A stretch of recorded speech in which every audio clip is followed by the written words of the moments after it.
السلام عليكم ورحمة الله وبركاته.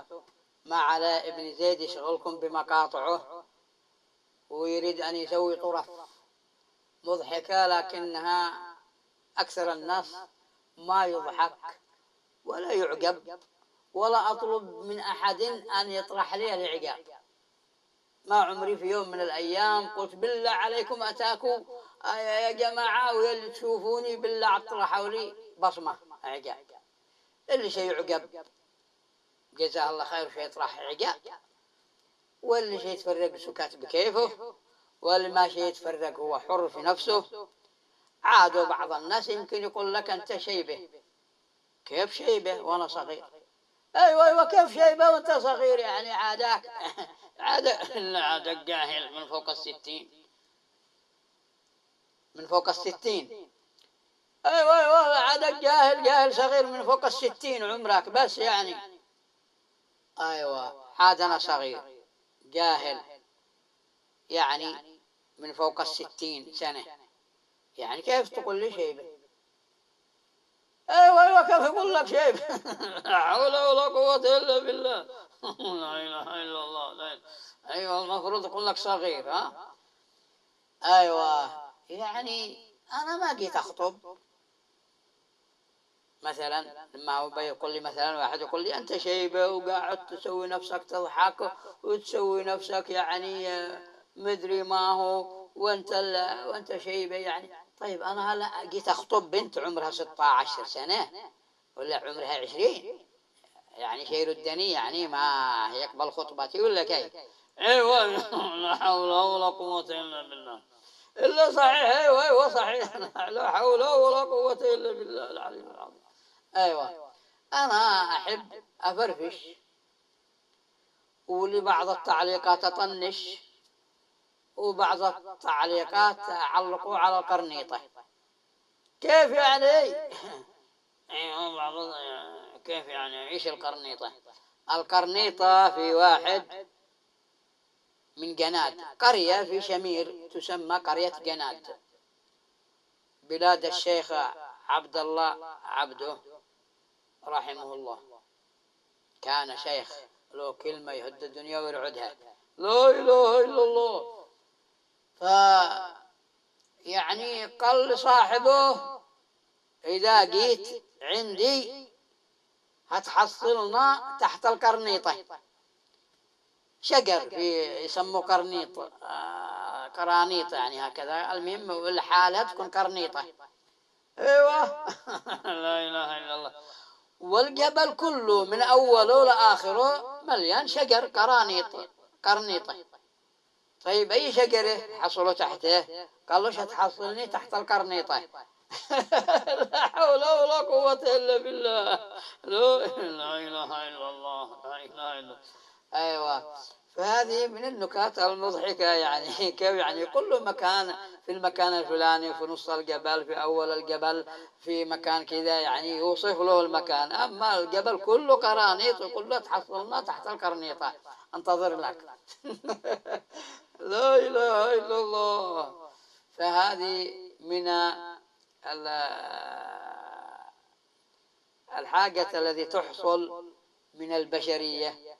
فأنا طبعا بعض أقول لك يقولوا لي شيبة وأنا عاد أنا صغير عمري إلا 60. أيوة عاد عمرك إلا 60. إلا عاد عمره إلا 60. أيوة هذا كل شيء. أنا طبعا أصبغ لحيتي ورأسي.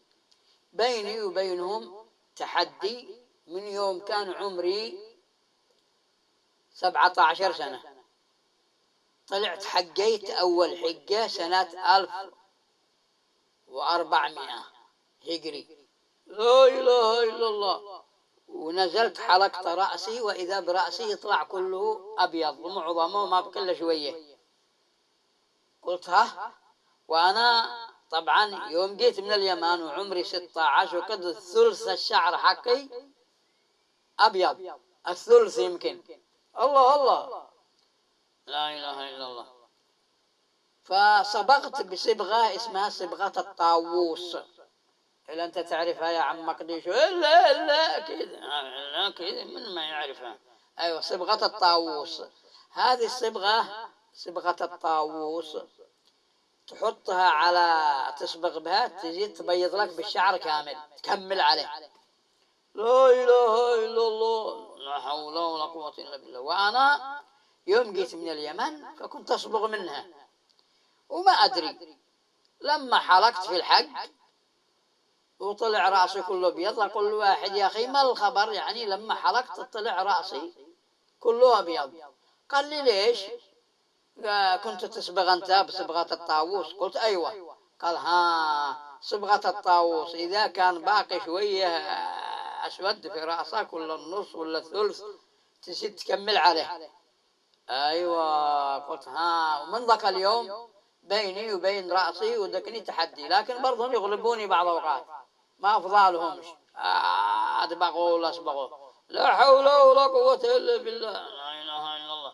فيعني يبغى له دباغ يدبغه، يعني يصبغوا ولا دبغوا ولا يعني المهم لازم تحدي. قلت والله لو يبلغ عمري 150 سنة لكن أدبغ أبوه، لو أجيب له دباغ الدكن هذا، وإلا شعر أم رأس إلا أكيد. لا حول ولا قوة إلا بالله. أيوة. كيف إبراهيم عليه السلام لما كان قد عمره 250 سنة عاد بدع شوية يبيض رأسه، قال يا ربي ما هذا؟ قال له الله هذا وقار. قال اللهم زدني وقارا، فبكر شعره بيض كله. لا إله إلا الله، سبحان الله العظيم. لكن قد 250 سنة، أنا نقول له 150، لا بلغ عمري 150 وبيض، نقول دعته بيض بعد 60 بعد 70 يعني دعته.